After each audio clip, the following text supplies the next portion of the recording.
Mas, irmãos, a paz do Senhor.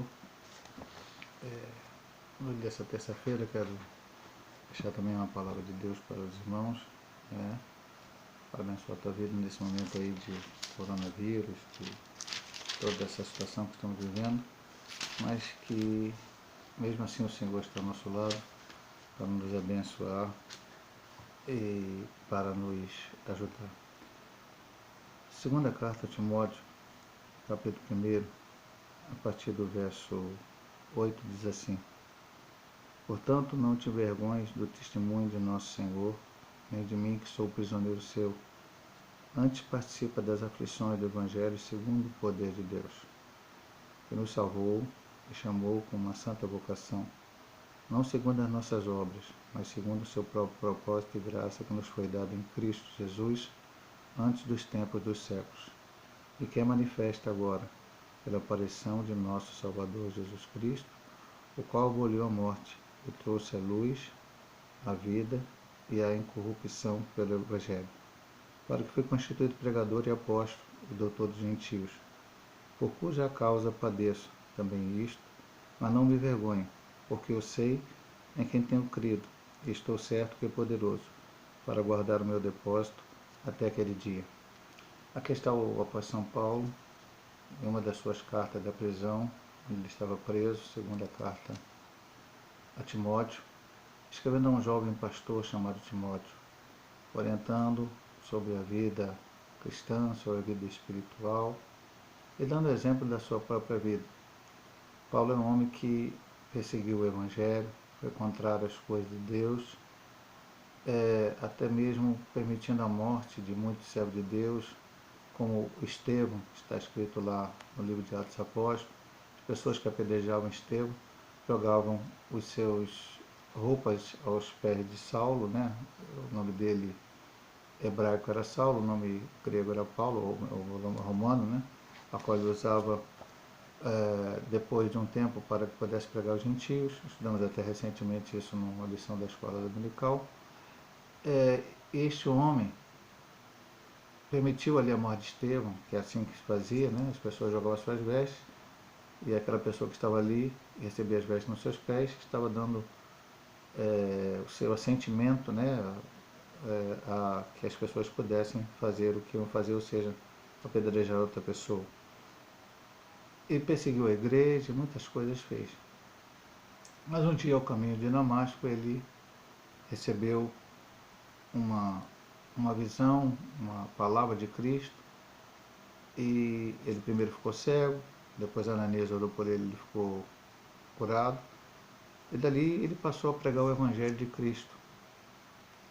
Levou a palavra de Deus a várias nações, a vários lugares, teve parceiros na obra do Senhor que o ajudaram, instituiu pastores, como Timóteo é o caso aqui, um dos pastores que ele instituiu sobre igrejas, e fez a obra de Deus.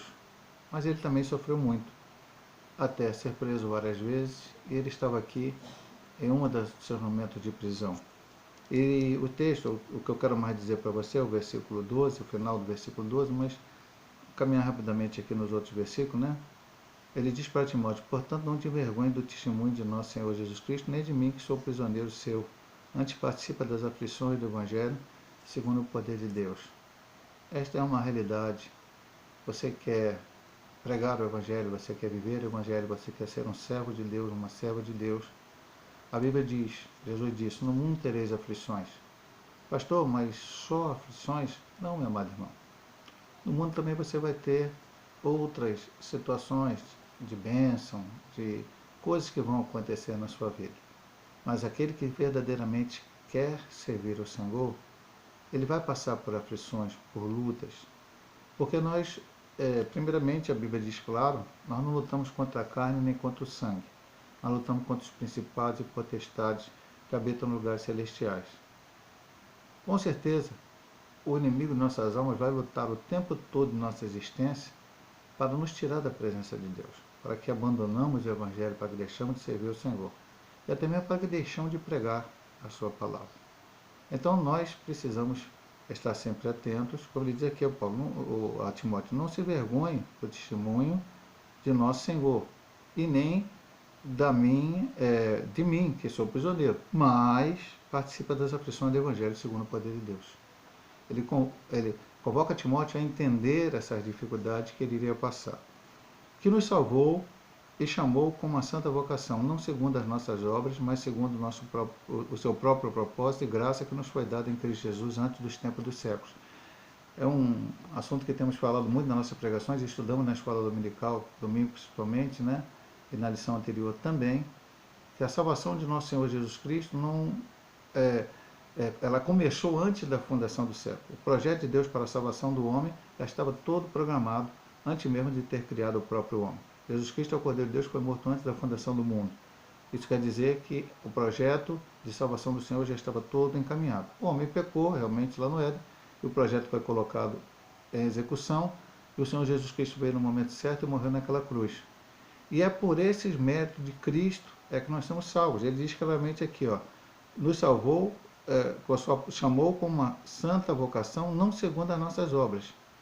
Paulo chega a dizer, em uma das suas cartas, que o Senhor os constituiu pregador do Evangelho e ele era um dos principais pecadores. Ele veio salvar os pecadores, do quais eu sou o principal. Ele entendia que ele era um homem falho, que ele era um homem pecador, que não era pelos seus méritos que ele ia ser salvo, mas pelos méritos de Cristo na cruz do Calvário. Ele diz mais aqui, que é manifesta agora pela aparição de nosso Salvador Jesus Cristo, qual aboliu a morte e trouxe a luz, a vida e a corrupção pelo Evangelho. Esse Evangelho de Cristo veio a nós para nos iluminar, para nos fazer entender a realidade. E mais, a vida e a incorrupção pelo Evangelho. Hoje nós vivemos uma vida, aqui no mundo, sujeitas a problemas, sujeita a doenças, como agora temos o coronavírus, mas antes já tivemos outras, tivemos o SARS lá, tivemos gripe suína, e vai por aí, outras epidemias houveram. De vez em quando no Brasil há epidemias de dengue. Não estamos falando que as outras epidemias são iguais a essa, ou são menores, ou são maiores. Não, estou dizendo isso não. Estou falando para você que doenças sempre tiveram, ou agora temos o corona, vamos ter outras até a volta de Jesus, e elas acontecem. Também problemas financeiros, como agora temos, desemprego, problemas sociais, já tivemos no passado no Brasil, e infelizmente vamos continuar tendo. As dificuldades são inerentes à vida do ser humano mesmo, toda a história. Mas a nossa esperança não está aqui neste mundo, e o Evangelho de Cristo nos traz uma outra perspectiva. É que mesmo passando por aflições, nós sabemos em quem confiar, que é o nosso Senhor Jesus Cristo, que essa é a parte final do versículo. Eu vou chegar lá, que é aquela parte que eu quero tomar um pouco mais de tempo. Para que fui constituído pregador e apóstolo e doutor dos gentios. Foi para isso que Paulo foi chamado, para pegar esse evangelho, o evangelho da graça, não é por méritos, não é pelo que você faz. Ele veio trazer vida à humanidade, ele veio abençoar a humanidade, e ele, Paulo, tinha sido constituído pregador. Ele estava falando isso a Timóteo. E aí ele diz a Timóteo também, por cuja causa padeço. Padeço por quê? Porque eu fui chamado a ser um pastor, um evangelista, um pregador da palavra, foi o que ele disse. Ele sofria por isso. Porque antes ele poderia ter optado a não ser. Se ele continuasse como judeu, nas suas caminhadas como judeu, doutor da lei, ele era um famoso dentro da sua nação o amava, ele só teria passado problemas, situações boas, né, na vida.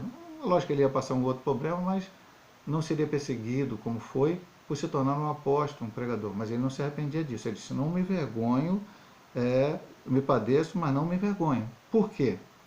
E aí o que dava a ele essa força e o que dá uma força para nós hoje, diante de todas as dificuldades, dos problemas dessa vida, do desemprego, da doença, de problemas familiares, de qualquer tipo de problema que vem na sua vida. Essa parte final que eu quero dizer mais para você. Ele diz, eu sei em quem tenho crido. Eu volto a reafirmar o que eu tenho dito em pregações anteriores. O meu Deus, o Deus que eu creio.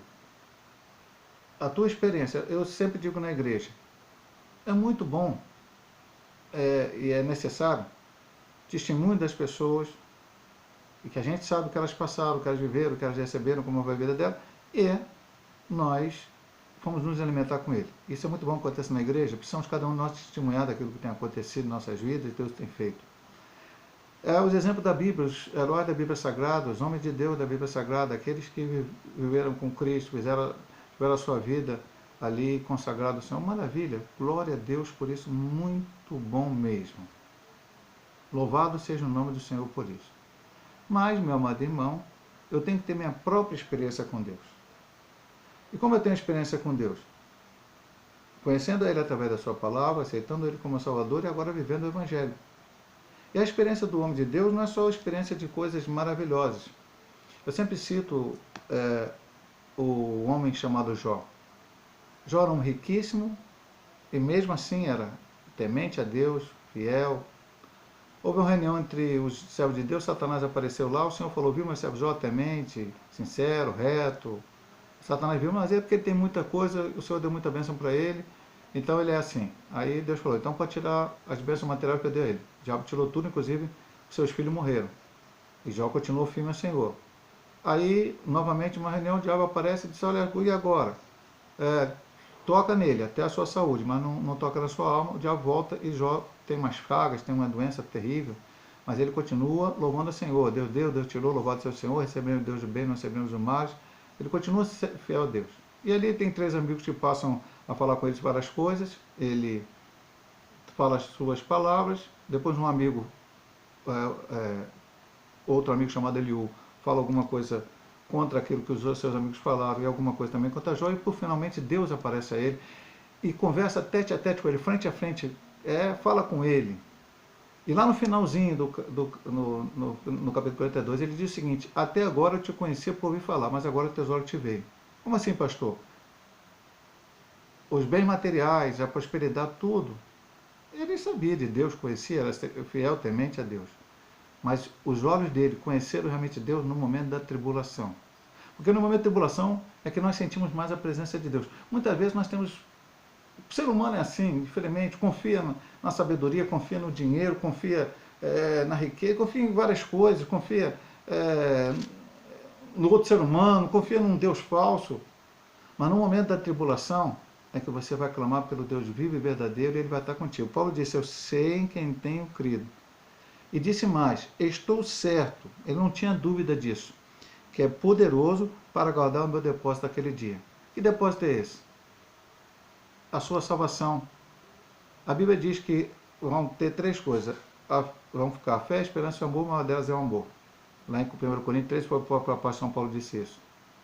Deus quer o principal de nós. O que Ele quer? Ele quer que a gente creia nele como Salvador nas nossas vidas e continue assim até o final, independente das circunstâncias, dos problemas, da dificuldade, das lutas, das barreiras, do que aconteça ao nosso redor. Aí a gente continua fiel a Ele, a gente continua glorificando o seu nome, a gente continua exaltando o seu nome, como Paulo fez até o último dia da sua vida.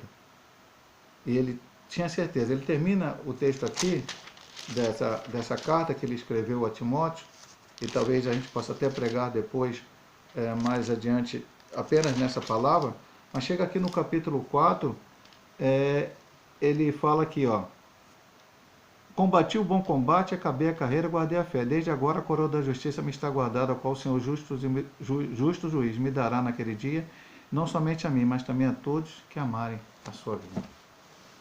Aguarde no Senhor Jesus, que a bênção virá sobre a tua vida. Eu vou fazer uma rápida oração por você. Deus amado, eu entrego o teu servo nas tuas mãos.